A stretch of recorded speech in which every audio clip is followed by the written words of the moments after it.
नमस्कार, क्राइम कथा के एक नए एपिसोड में आपका स्वागत है और मैं हूं आपके साथ दिव्यांशु। कल के एपिसोड में हमने बातचीत की थी एक ऐसी लड़की के बारे में जो प्यार तो किसी और से करती थी, लेकिन उसके पिता ने उसकी जान ले ली। लेकिन आज की कहानी मेरठ से है।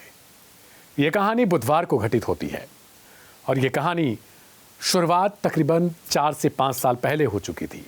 लेकिन अचानक से एक दिन कार के अंदर दो प्रेमी एक दूसरे से मिलते हैं और कुछ ही समय बाद वो दोनों के मुंह से जो है वो झाग जैसी वस्तु निकलने लगती है। इसके बाद सूचना पर पहुंचे जो परिजन हैं वो कार का दरवाज़ा खोलने की कोशिश करते हैं तो देखते हैं कि दोनों की जुबान से, दोनों के मुंह से जो है वो सफ़ेद सफ़ेद कुछ निकल रहा है। वे हैरान और परेशान हो जाते हैं। उन्हें समझ में नहीं आता कि क्या करना है। किसी तरीके से दरवाजे को खोला जाता है और उसके बाद दोनों यानी लड़के और लड़की को हॉस्पिटल में भर्ती करवाया जाता है, लेकिन दोनों बच नहीं पाते। अब आखिर सवाल है कि कार के अंदर ऐसा क्या कुछ हुआ जिसके बाद उनके मुख से इस तरीके की चीज़ें होने लगी और उनकी मौत हो गई। जो परिजन वहाँ पर पहुँचे हुए थे आखिर वो कितने सही थे? क्या इन्हीं परिजनों में से किसी ने कुछ किया तो नहीं था? दरअसल 4 से 5 साल पहले दो दोस्त रहते हैं। इन दोस्तों में एक की बहन है जो 18 साल के आसपास की है और जो दूसरा लड़का है उसकी उम्र भी 21 से 22 साल के आसपास है। वो अपने दोस्त के घर आता जाता रहता है। इसका नाम है शिवांशु। शिवांशु अपने दोस्त के घर गया था और एक दिन अचानक से उसकी मुलाकात हो जाती है सोनाली नाम की उसकी ही दोस्त की बहन से। अब दोनों पहली नज़र में ही एक दूसरे को पसंद कर लेते हैं। इसके बाद धीरे धीरे बातचीत होती है, नंबर शेयर होता है, फिर कहानी इनकी आगे बढ़ती है। 3-4 साल रिलेशन में रहते हैं और उसके बाद तय करते हैं कि शादी यानी जीने मरने की कस्में खाते हैं। लेकिन परिवार वालों को पता चलता है तो वो कहते हैं कि शादी नहीं होने दे सकते हम, तुम दोनों को भूलना होगा एक दूसरे को। लड़के और लड़की के परिवार वालों के रिएक्शन सेम होते हैं। शिवांशु की उम्र तकरीबन 25 साल फिलहाल थी। वो एक अपने चाचा की दुकान पर भी बैठता था, MBA भी कर रहा था और साथ में एक छोटी सी कंपनी है लोन देने की, उसके साथ काम भी कर रहा था। और दूसरी तरफ जो लड़की है वो भी जॉब कर रही थी दिल्ली के किसी इलाके में। यानी दोनों अपने पैरों पर खड़े थे। कोई ऐसा नहीं था कि लड़का या लड़की दोनों में से कोई बेरोजगार हो या फिर इस तरीके की चीज़ें जो परिवार वालों को तंग कर सके।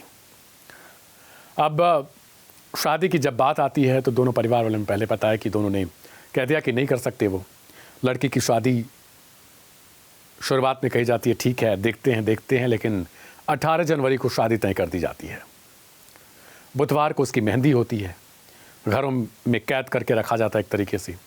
वहीं दूसरी तरफ शिवांशु यानी लड़के की जो सगाई है वो 12 जनवरी को ही किसी दूसरी लड़की के साथ हुई थी। गांव दोनों का खरखौदा है। लड़के का खरखौदा है, लड़की बवनपुरा इलाके की है। सोनाली 23 से 24 साल की थी।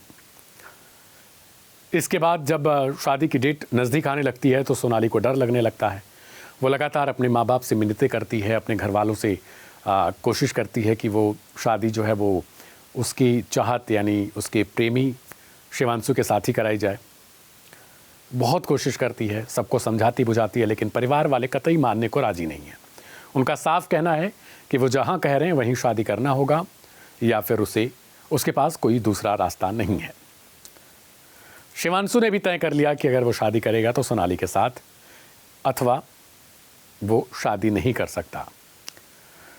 अब दोनों की लंबी लंबी बातचीत होने लगती है। फिर पता नहीं कैसे उन लोगों के मन में एक दिन ख्याल आता है कि अगर यहाँ नहीं मिल सकते यानी धरती पर नहीं मिल सकते तो फिर कहीं और ही सही। अब दोनों के मन में आता है कि यहाँ रहने से यानी धरती पर रहने से अच्छा है कि मौत बेहतर है। अब एक दिन जिस दिन लड़की की मेहंदी होती है तो जाहिर सी बात है कि कोई घर से बाहर निकलने नहीं देगा। सोनाली अपने घर में बताती है कि वो कुछ कपड़े की शॉपिंग करना चाहती है, कुछ उसे ख़रीदना है। तो सुबह सुबह 8 बजे वो निकलने की कोशिश में रहती है।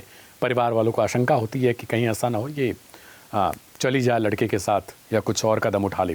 तो वो पहले मना कर देते हैं, लेकिन जिद करती है कि नहीं, कम से कम अब मेरी पसंद की शादी नहीं है तो पसंद के कपड़े तो खरीद लेने दो। तो घर वाले कहते हैं ठीक है चली जा, किसी के साथ भेजते हैं। लेकिन वहाँ से ये जिसके साथ गई थी वहाँ से ये किसी तरीके से निकल जाती है। शिवांशु ने पहले स्थान बता दिया था और ये दोनों शिवांशु आता है और कार में इसको बिठाकर लेकर जाता है। कुछ दूर चलने के बाद जागृति विहार हाई टेंशन एक जगह है, यहीं पर दोनों पहुंचते हैं, कार को साइड में लगाते हैं और एक दूसरे से बातचीत करते हैं और कुछ ही समय बाद इन्होंने सल्फास खा लिया। अब शिवांशु ने तुरंत अपने घर वालों को फ़ोन किया और कहा कि उसने अपनी प्रेमिका के साथ जहर खा लिया है, यानी सल्फास खा लिया है। अब घर वाले जब तक कुछ सोचते, वहाँ पहुँचते, तब तक दोनों के मुंह से झाग निकलने लगता है, यानी अब वो तड़प रहे थे। कुछ देर तक ऐसे ही तड़पते हैं और फिर बेहोश हो जाते हैं। जब तक परिजन पहुंचते हैं दोनों के, तब तक ये बेहोशी की हालत में रहते हैं और आके देखते हैं जब लोग तो मुंह से झाग निकल रहा है और कंटिन्यू निकले जा रहा है। घर वाले परेशान हो जाते हैं, रोना धोना शुरू हो जाता है। उसके बाद किसी तरीके से दरवाज़ा खोला जाता है कार का, दोनों को नज़दीकी हॉस्पिटल में लेके जाया जाता है। इलाज चल रहा होता है, लेकिन सबसे पहले शिवांशु ने कुछ देर बाद ही दम तोड़ दिया। इसके बाद अब पता चलता है कि सोनाली अभी तक जिंदा है। उसके पास लोग पहुंचते हैं, लेकिन वो भी कुछ समय बाद ही अपना दम तोड़ देती है। अब सवाल ये है कि जब दोनों ने दम तोड़ दिया, दोनों अब रहे ही नहीं, तो आखिर शादी किसकी होगी? जिन परिजनों को अभी तक ये लग रहा था कि शिवांशु किसी दूसरी कास्ट का है या फिर कोई और धर्म है या फिर कुछ और है, जबकि ऐसा कुछ नहीं था, उनके लिए अब शादी के लिए बचा कौन है? कोई नहीं। सोशल मीडिया प्लेटफॉर्म्स पर इसे लेकर बड़ी बहस छिड़ी है कि इस तरीके की चीज़ें जो लगातार देखने को मिल रही हैं। अभी एमपी के ग्वालियर में कल मैंने एक कहानी बताई आपको, अगर आपने नहीं देखा है तो कल की क्राइम कथा में आप देख सकते हैं किस तरीके से तनु नाम की लड़की के साथ भी ऐसा होता है, उसे गोली मार दी जाती है उसके पिता द्वारा। लेकिन ऐसी बढ़ती हुई घटनाएं आज भी हमारे समाज के लिए सवाल पूछती हैं कि जिनकी खुशी जिस चीज़ में है, जाहिर सी बात है कि माँ बाप भी चाहते हैं कि उनकी बेटी की ज़िंदगी ख़राब ना हो, वो भी अच्छा सोचते हैं। लेकिन सवाल तो ये है कि जब जो बच्चे हैं जिन्हें आप अभी तक सोच रहे थे कि नहीं हम अपने हिसाब से शादी ब्याह करेंगे, अगर उन्होंने कुछ फ़ैसला ले लिया है तो उस फैसले का भी सम्मान करना चाहिए, सोचना चाहिए कम से कम कि वो कह क्या रहे हैं, उनको समझाएं बुझाएं। और दूसरी बात, एक कहावत कही जाती है कि खुद को ख़त्म कर लेना या एक दूसरे को ख़त्म कर लेना किसी समस्या का हल नहीं हो सकता, क्योंकि जीतता वही है जो आखिरी सांस तक लड़ता रहता है।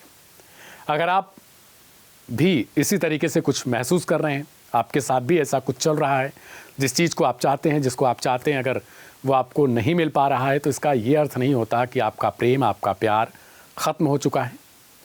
और अगर आपके साथ भी, आपके दोस्तों के साथ भी ऐसा कुछ है, तो हमारी आपसे बहुत गुजारिश होगी कि आप उन्हें ये वीडियो शेयर करें, उन्हें आप समझाएं बुझाएं, क्योंकि जीवन लीला समाप्त करना बहुत आसान होता है, लेकिन किसी को ज़िंदगी दे पाना बहुत मुश्किल हो जाता है।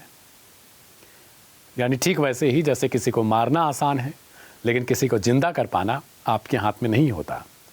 तो अगर ईश्वर ने आपको धरती पर भेजा है, आपके भगवान ने आपको धरती पर भेजा है, तो इसका अर्थ ये नहीं है कि बस एक दिन आए और आवेश में आकर अपने आप को ख़त्म कर लिया, तो आप समझ रहे हैं कि सारी समस्याएं आपकी ख़त्म हो गई।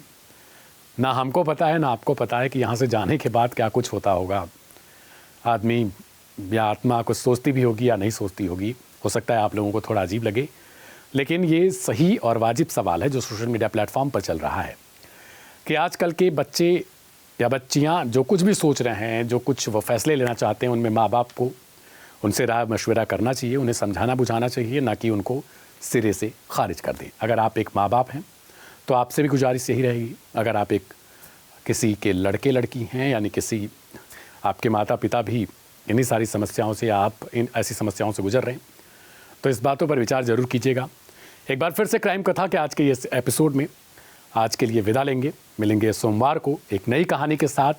तब तक के लिए आपसे गुजारिश है कि इस वीडियो को लाइक, शेयर और सब्सक्राइब जरूर करिएगा। मेरा नाम है दिव्यांशु। बातों पर गौर कीजिएगा और रात की नींद अच्छे से लीजिएगा। शुभ रात्रि, नमस्कार।